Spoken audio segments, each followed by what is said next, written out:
The room that I'm currently sitting in is treated wall-to-wall with acoustic treatment. It costs thousands of dollars. It took hours to install. It's ruined my walls. The monitors that I'm sitting in front of cost what like a used Toyota Corolla would cost. And I know that that is a massive investment just to make some music. So what do you do if you live in a space that you can't treat, or you can't afford acoustic treatment, or you can't afford monitors that cost anywhere between a couple thousand and $15,000? What do you do? That's where I think headphones come into play. I think that headphones are a great tool that if you don't have a really, really great room and if you don't have a super high monitoring budget, just go with a good pair of headphones. However, there are so many on the market, it can be really, really confusing knowing what to buy. So in this video, I want to walk you through how to actually pick out the perfect set of headphones for your studio purposes, for mixing, for mastering, for tracking, for detailed editing. We're going to take a look at everything that goes into picking a pair of headphones. But before we do, my name is Austin. You're watching Make Pop Music. If you like this video, please make sure you like, comment, and subscribe. We do videos like this every single Friday at 10 a.m. Eastern Time. Also, if you leave a comment down below before January 6th, I will be picking a winner. You can win any free item from our Make Pop Music store, a sample pack, a preset pack, or MIDI pack. Just no courses and no bundles, but other than that, you can win something for free. Just leave a comment down below and I will announce the winner on our Instagram. Make sure that you go follow us. There is a link in our bio. But let's dive in so I can show you how to pick out headphones because there's a lot to cover. The first thing that you want to pay attention to is knowing how headphones actually work. When you're picking out studio headphones, you might see things called ohms, O-H-M. So let me show you a quick example. If I go to this listing right here, you can see that we have a pair of Baritone 770s and they come in 80 ohms and they come in 250 ohms. So the ones that I have right here, these were my tracking headphones for years and years and years. These are 250 ohms. I know Baritone has kind of moved towards just doing a pro line where it's just one set of ohms, but you're still going to see it with other brands. You need to know what you're buying and what ohms actually are. That's essentially the power and the impedance in the headphone and what's going to reproduce the sound. So if you choose something like the 80 ohms, they're going to take a little bit more power to really get to their sweet spot. They're also going to sound a little bit darker. They have a different sound signature than the 250 ohms that I have right in front of me. So there's not a right or a wrong way. It really just depends on what specific pair of headphones do you want, and do you have enough power to actually drive whatever the ohms of the headphones that you select actually needs. That actually leads us to my second point, which is, do you need a headphone amp? A lot of people will tell you your headphones sound bad because you don't have a headphone amp. You need a dedicated headphone amp. I do just want to say that most interfaces in the 21st century have a headphone amp built in, but some are great and some are absolutely terrible. One of our friends, Nicholas, actually did a whole video on headphones amp and interfaces and standalone headphone amps. I'll try to link that down below or link it up here. It's a great video on what headphone amps are, how they can change impedance, how they can boost signal, how they can have digital to audio conversion. It's a great video. I don't want to dive too much into headphone amps because we could spend a whole video on that. But what I do want to say is unless you start getting into really specialized headphones or your interface just has an absolutely terrible headphone amp, you're probably going to be okay. Like I have the RME UFX2. The headphone amp in my interface is actually really, really solid. But if you decide that you want to go for a third-party headphone amp, be willing to spend some money. They can cost quite a bit. You've got a Neve one right here for $600. You've got the universal aux box for $1,200, $1,300. You have, actually that's more of a speaker modulator. I wouldn't even count that. But you have like the Grace Designs analog controller that has a headphone amp in it for $3,200. You have the SPL headphone amp for $3,000. I mean, these things get absolutely bananas. So before you go spending a crazy amount on a headphone amp, try some headphones, plug them into your interface, but just be willing to come to terms with the fact that if you want to get an insane headphone experience, you're going to be looking at headphones over $1,000, headphone amps over $1,000, but you don't actually need that to have headphones that are good enough to mix on, good enough to master on, and good enough for kind of everyday purposes. So let's actually get to the meat and potatoes of why I'm even making this video. I think that a lot of people make the mistake when they're picking out headphones for their studio. I know I did, where you don't really know if you need open back versus closed back headphones. It's a term that you may or may not have heard before, but let me show you the difference. Here I have two pairs of headphones. In my right hand, I have the Baritone DT1990 Pros. These are the Mark II versions. And in my right hand, I have the DT1770 Pros.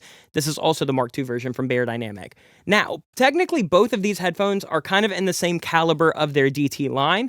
They're both in that kind of like high to high mid caliber. They're amazing headphones, but they're completely different. The 1770 Pros are what we call closed back, and the 1990 Pros are what we call open back. So if you can see this, there are little vents on the side of this speaker, and essentially what this is allowing is music and air to escape the actual ear canal of this headphone. So you can see right here, the closed back, we have that completely walled off. You can also see it in a pair of less expensive headphones. So the 770 Pros, these are only like $150. These are closed back.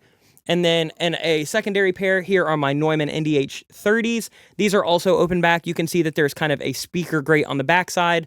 And this design is very, very intentional. Both have pros and cons. Let's talk about closed back first.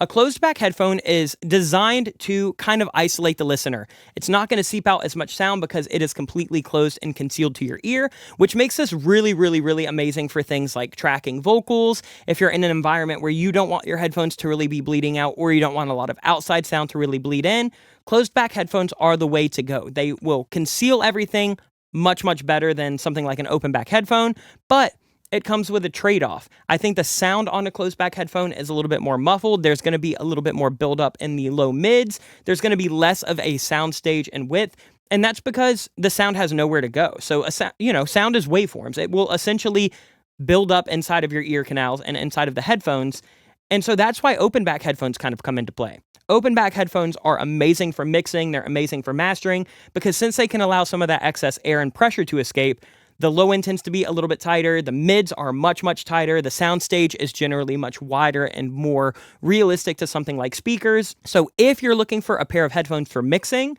or for mastering, I say go with open back. If you're looking for a pair to track or to work in public with or to listen very, very quietly, I say go with closed back. They sound completely different. Let me actually show you how big of a difference the bleed is. So I'm going to actually go into a session right here, and I'm going to pop on the open back headphones so you can see how much bleed there actually is. And this is not just a bare dynamic thing. The same thing happens with my Neumanns. The same happens with any other open back headphone that I've ever tried. I'll put the headphone up to the mic so you can hear it.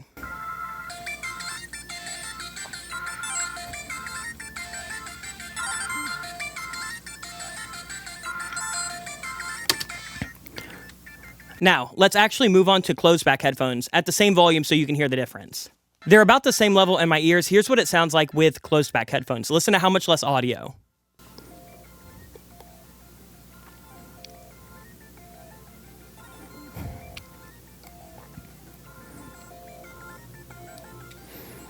It's a pretty monumental difference. If I were to track vocals with something like an open back headphone, there's going to be so much bleed. It basically sounds like little mini speakers on your ears from the outside. It's amazing, absolutely amazing for mixing and mastering. Tracking, you're going to have a really, really hard time. So when you're looking, you're probably going to want a good pair of closed back and a good pair of open back headphones because I think that they both serve different purposes.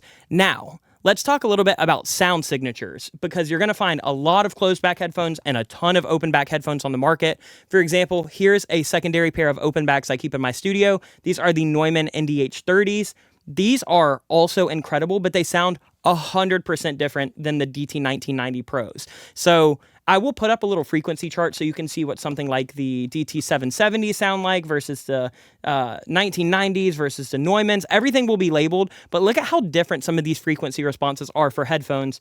They can all be in similar price ranges, all have similar functions, but they all have different sound stages. I think of it like monitors. So like I think of something like the Bear Dynamic 1990 Pros. They have a sound signature much more tight in the mids, much more bright. So to me, they sound a lot more like something like a Genelec speaker or a PMC speaker or even the ATCs that are right in front of me, where if you listen to the Neumanns, I find that these are much more warm and full in the mids, and the top end is not nearly as aggressive as something like the 1990s. So with the NDH30s, these are really, really great if you prefer to have a really mid-forward mix, if you prefer to have a lot of mids in your ear, and you're not very good with top end, these might be the right choice. If you're like me and you tend to mix bright anyway, I go with a bright headphone so then I don't over-mix the brightness because on the Neumanns, I might be popping a little bit too much air in and then I reference on something else, and it sounds really bright, really sibilant. It's really just about knowing your headphones, right? Do you like a bright headphone? Do you like a darker, warmer headphone? There is no right or wrong. Both of these headphones are absolutely incredible and have my full stamp of approval. But just like monitors, just like microphones, it's really important to try different ones and learn what your sound signature is and what you prefer to produce on and mix on. Now, there's also another type of headphone that's really rose to fame in the past few years, and that is modeling headphones. You look at something like the Slate VSX, there's also other competitors on the market. And the essential goal for these is to give you a pretty flat headphone that works with their software that looks like this. So the goal with VSX is the headphones by themselves, nothing special. It really comes in when you have these emulations right here. So inside of this software, this one set of headphones will allow you to listen in different rooms. You can go to the, near field monitors, mid fields, far fields. You can change the EQ levels. You can change the depth, which is kind of the binaural effect inside of the headphones. There are ear profiles. And the goal of this, very similar to the Slate microphone, is that you get one set of headphones that can kind of emulate a bunch of different things. I think there are pros and cons to this. I know that these headphones are very, very loved and hated. Some people absolutely love them and some people despise them. I kind of fall in the middle, but more leaning on I really, really enjoy these and I think that they're a good tool. However, I don't know if they're going to work for everybody. So the Slate VSX to me is a completely different listening experience than something like a DT 1990 Pro or a Neumann NDH30 because those have one sound, they do it well, and you can get to know them. Whereas these, I find that the pitfall is where people swap rooms all the time. They don't get to learn, the sonic signature, and they're always kind of trying to pick the room that they feel like is favoring their mix best, which might be a detriment. I will say with these, one of my favorite things is the actual headphones that they have in here. So if we go to the headphones, we can go over here, and I actually really, really like the HD linears and I like the LCDs. And if you bypass it, it's just going to give you a pretty flat headphone. I think that these work really, really great for that. They are open back, so they are loud. You don't want to track with them. But if you like the digital ecosystem, if you want to be able to swap between, a pair of, let's go into here, you've got a pair of like ATCs, a pair of Amphion's. I don't even know what this main is. You've got a pair of Barefoots. You've got a pair of what look like PMCs. You've got a mix cube. If you want to try all of those things, modeling headphones might be for you. This is one of the headphones that I think does need a good interface or a good headphone amp because this just plugged into a laptop is probably not going to cut it, or this plugged into a Focusrite Scarlett, probably not going to cut it. You might want something that can drive these a little bit harder, but you always have to use these with the software. These are not just something that I can go plug into a stereo. They need the software to run, which kind of makes them a really, really cool thing to have in the studio. But as your main set of headphones, there are drawbacks that come along with that. So that's kind of my take on modeling headphones. I do love the Slate VSX. I think they've done it really, really well. But since it's emulating a live space, if you're used to like the feel of a headphone, it does not sound like a headphone. The sound stage is different. The frequency response is different. You're going to hear things like room echoes, and sometimes you'll even hear some phase cancellation because that's what happens in a real room, where you don't get that in a Neumann NDH30. You don't get that in a DT 1990 Pro. So it just depends on what you like and what your flavor and preference is. Now, with all that said, we probably all have a pair of headphones that look something like this, a pair of AirPods or Beats or the Sony wireless headphones. It's the 21st century. It's 2025 now. We all have headphones that we know and that we love. So why not just use something like your AirPods? I think that these can actually be a really, really great tool for referencing. I will almost always listen to my mixes on AirPods before I sign them off and deliver them. Even with me having thousands of dollars in headphones, tens of thousands of dollars in treatment and monitors, this to me, if they don't sound good on this, it's going back. So why not just start on AirPods? Like we talked about with frequency response earlier, every headphone has their own frequency range. The frequency range on this, not great. These are literally made to make most music sound appealing, right? These were designed to take any mix under the sun and make it a little bit more enjoyable for the listener. So if I'm working on a mix, I'm not trying to hear things through this because it's not giving me the frequency spectrum up to 20,000. It's not giving me that low end. Also, they sit inside your ear canal, so it's going to be a big boost of lows and low mids, but it's not going to be that true feeling of, sub-extension or low-mid harmonics. I think that these are an amazing tool. I think you absolutely can mix on them, but it's going to take a lot more trial and effort because it's almost like trying to paint a picture with sunglasses on, right? So, like, you have all of your colors of the rainbow, you have everything on your palette, and if you're just looking at it, you can see it crystal clear. That's going to be the Neumanns. That's going to be the DT 1990s. That's going to be the ATC monitors. If you were to put on some sunglasses, or let's say they make those like HD vision glasses, right? Where you can put them on, they kind of send everything through a polarized lens, make everything look super crispy and clear. That's what these are. I don't know if you're going to paint a painting as good with those lenses on as you would if you just looked at it with your bare eyes and saw everything that naturally is happening. So be really, really careful if you just think AirPods are going to cut it. That's going to be perfect for me.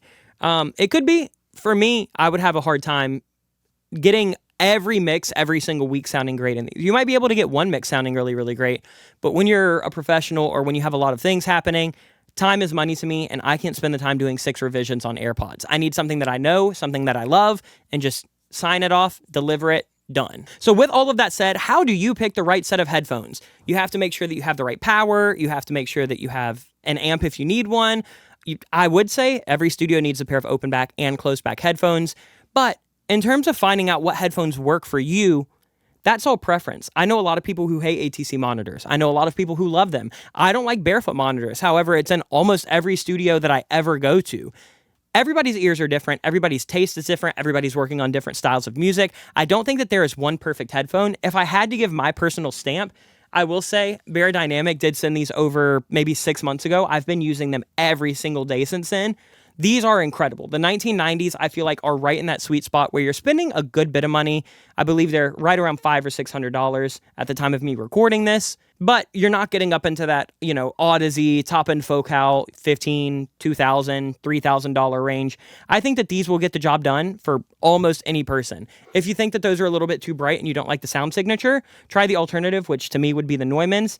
These sit in the same price range, and they sound about as polar opposite as you could get.